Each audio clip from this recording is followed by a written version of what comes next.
Hello friends, welcome to YouTube channel smart class. तो दोस्तों, आज हम लोग एक फिजिक्स का नया टॉपिक लेकर के आए हैं। जो क्वेश्चन आप लोग स्क्रीन पे देख रहे होंगे कि ओम के नियम को लिखें और इसका सत्यापन करें। इसको बहुत ही बारीकी से आप लोग समझिएगा और ये क्वेश्चन प्रत्येक एग्जाम में आने की संभावना रहती है। और ये जब भी क्वेश्चन आती है तो हमेशा 5 मार्क्स में ही आती है। दो तरीका से क्वेश्चन पूछेगा। पहला पूछेगा ओम के नियम को लिखे, जो मात्र आपका 2 मार्क्स का रहेगा। लेकिन वही क्वेश्चन अगर आपसे बोल देगा कि ओम के नियम को लिखे और इसका सत्यापन करें, तो आप समझ जाएगा कि ये 5 मार्क्स में लिखना और 5 मार्क्स जैसा नंबर आप लोग को मिलेगा। तो यहाँ पे बहुत बढ़िया से समझिएगा। अगर वीडियो अच्छी लगती होगी तो प्लीज़ वीडियो को लाइक भी करिएगा और चैनल पे पहली बार आएंगे तो इसको सब्सक्राइब भी करना ना भूलिएगा। हाँ, और वीडियो कैसी लगी ये भी बात अपने मुझे राय दे कमेंट बॉक्स में कमेंट करके ज़रूर बताइएगा। तो चलिए वीडियो को शुरू करते हैं। क्वेश्चन ओम के नियम के लिए इसका सत्यापन करें, तो ध्यान से समझिएगा। क्या करें? यदि किसी चालक की भौतिक अवस्था मतलब फिजिकल चेंज। फिजिकल में क्या करना कि जिसमें टेम्परेचर, लंबाई, क्षेत्रफल, मतलब चालक किसको कहते हैं? जिससे करंट पार हो जाए। तो जो एक चालक तार ले लिए, जैसे मान लीजिए कि एक चालक तार ले लिए, तो उसको टेम्परेचर को जैसा वैसा ही रहने देना है। लंबाई में कोई छेड़छाड़ नहीं करेंगे, क्षेत्रफल में कोई छेड़छाड़ नहीं करेंगे, मतलब उसको अपरिवर्तित रखेंगे। कोई चेंजिंग हम नहीं, एक बार जो ले लिए उसी तार पे सब हम लोग चेक करेंगे। तो उसको अपरिवर्तित रखा जाए, तब क्या देखा जाएगा कि उसको सिरों पर आरोपित विभवांतर तथा उसमें प्रवाहित होने वाली धारा का अनुपात निश्चित होता है। यानी ये बात क्या कह रहा है? ठीक है, लिखने के लिए यहाँ पे लिखा हुआ है, पढ़ भी लिए, बट समझना क्या है ये समझिए। ठीक है ना, इसमें मेन लॉजिकल क्या लग रहा है?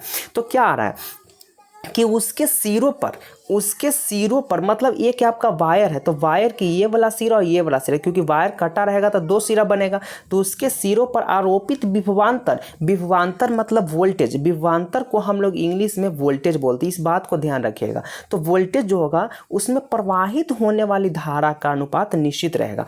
मतलब कि जो वोल्टेज रहेगा और जो धारा रहेगा, समझिएगा, जो बोल रहे हैं उसको समझिएगा। जो वोल्टेज रहेगा और जो धारा रहेगा, दोनों का जब रेशियो निकाला जाएगा ना, तो रेशियो आपस में बराबर होगा। दोनों का रेशियो, चाहे वोल्टेज को बढ़ाएगा तो धारा जो ऑटोमेटिक मेंटेन हो जाएगा। कितना भी वोल्टेज बढ़ेगा तो धारा ऑटोमेटिक मेंटेन होगा, और लास्ट में जब रेशियो निकालेगा तो रेशियो सबका सेम होगा। अब एग्जांपल के थ्रू हम आपको समझाने की कोशिश करते हैं कि आप लोग के लिए एग्जांपल लेकर क्या है कि यहाँ पे देखिए आपका 3 एग्जांपल है। एग्जांपल से समझिएगा, दिक्कत बिल्कुल नहीं होगा। कहना क्या चाह रहा था यहाँ पे तो हम समझाने की कोशिश किए, लेकिन फिर भी नहीं समझे तो एग्जांपल से समझिएगा। क्वेश्चन में जो कह रहा था उसके अनुसार, मतलब अगर यहाँ पे देखिए ओम का नियम जो था, ये बिल्कुल ओम का नियम का यही फार्मूला था। पहले इसको समझ लीजिए। ओम का नियम का फार्मूला होता है R बराबर V/I। ओम का नियम यही होता है, लेकिन हम लोग इसको अच्छा तरीका से ध्यान में फिट करने के लिए हम लोग इसी से एक फार्मूला निकाल लेते हैं, तिरछा तिरछे गुना करके V बराबर IR, और ये याद करने में थोड़ा सा हम लोग को आसानी होती है। तो ओम का नियम का फार्मूला हम लोग का होता है R बराबर V/I। इसको ध्यान रखिएगा। तो यहाँ पे क्या किया कि जब वोल्टेज को हम पहले वोल्टेज को हम 30 कर दिए।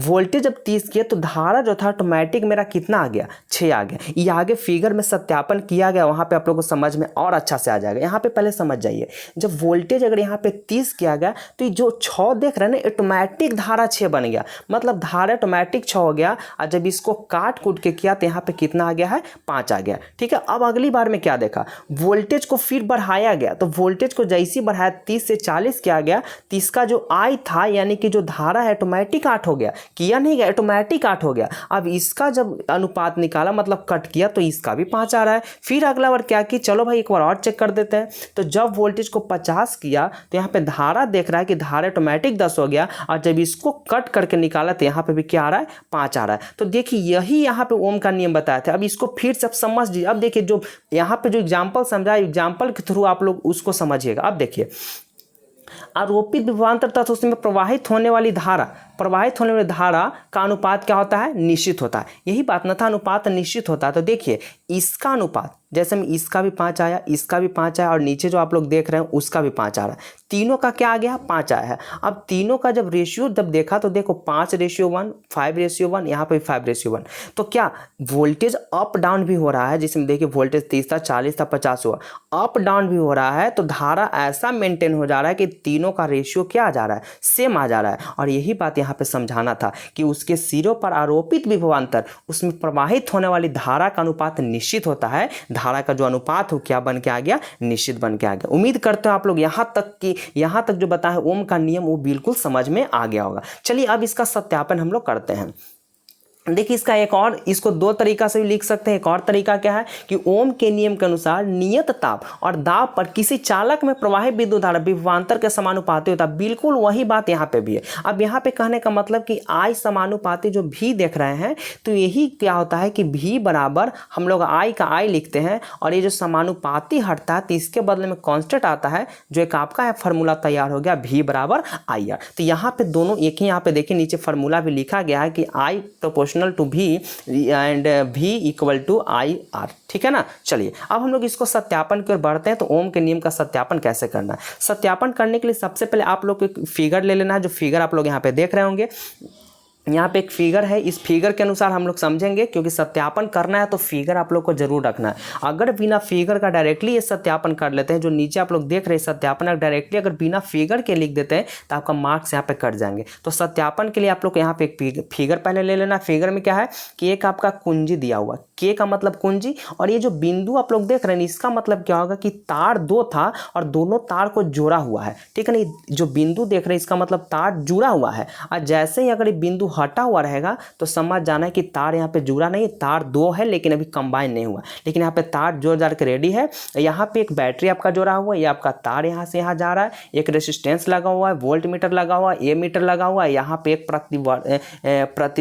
प्रतिरोधक क्या बोलते हैं उसको, परिवर्तनशील यहाँ पे एक लगा हुआ है रेसिस्टेंस। ठीक है ना। यानी कि परिवर्तनशील यहाँ पे क्या लगा हुआ, प्रतिरोध लगा, रेसिस्टेंस लगा हुआ। चलिए अब हम आगे बढ़ते हैं। आगे क्या कह रहा है सत्यापन के लिए समझिएगा, अब ध्यान से समझिएगा।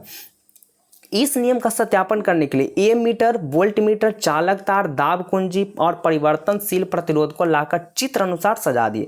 देखिए जैसे चित्र है उसी प्रकार यहाँ पे हम आप लोग को लिख दिए ताकि लिखने में बिल्कुल भी दिक्कत ना हो। अब फिगर के अनुसार यहाँ पे बिल्कुल लिखा हुआ है। अब आगे हम लोग बढ़ते। अब देखिए यहाँ से क्या होता है, जब दाब कुंजी को दबाया जाता है, दाब कुंजी बोले तो स्विच को, जब इस स्विच आप लोग जो के देख रहे हैं ये वाला, इस स्विच को जब दबाया जाता है तो दबाने के बाद क्या होता है, बैटरी से विद्युत धारा प्रवाहित होने लगेगा। स्विच से एकदम जैसे स्विच टी है बैटरी से लाइन आना चालू हो गया।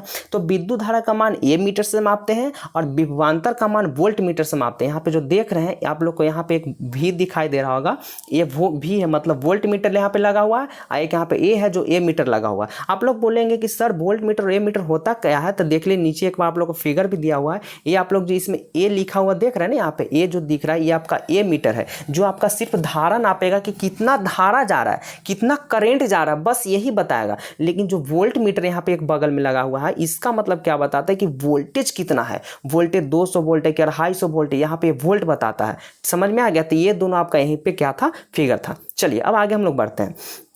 जब दाब कुंजी को दबा दिया, यहाँ पे वोल्ट मीटर से माप देते हैं। जब परिवर्तनशील प्रतिरोध को स्लाइड पर आगे पीछे खिसकाया जाता है तो अलग अलग स्थितियों में धारा और विभवांतर का मान अलग अलग स्थिति में होता है। अब कहने का मतलब क्या हो गया कि यहाँ पे पहले वोल्टेज यहाँ पे कुछ और था, मान लीजिए पहले वोल्टेज 50 था, तो ये अपना अनुसार ये कुछ भी ले लेगा, क्योंकि ये ऑटोमेटिक लेता है, ये हम लोग बढ़ाएंगे ऑटोमेटिक लेते चल जाएगा। अब इसका पाठ्यांक नोट कर लिया। अब मान लीजिए इसका 50 आ गया तो इसका कुछ और आ गया, 10 ले लिया। ठीक है, मान लीजिए 10 आ गया।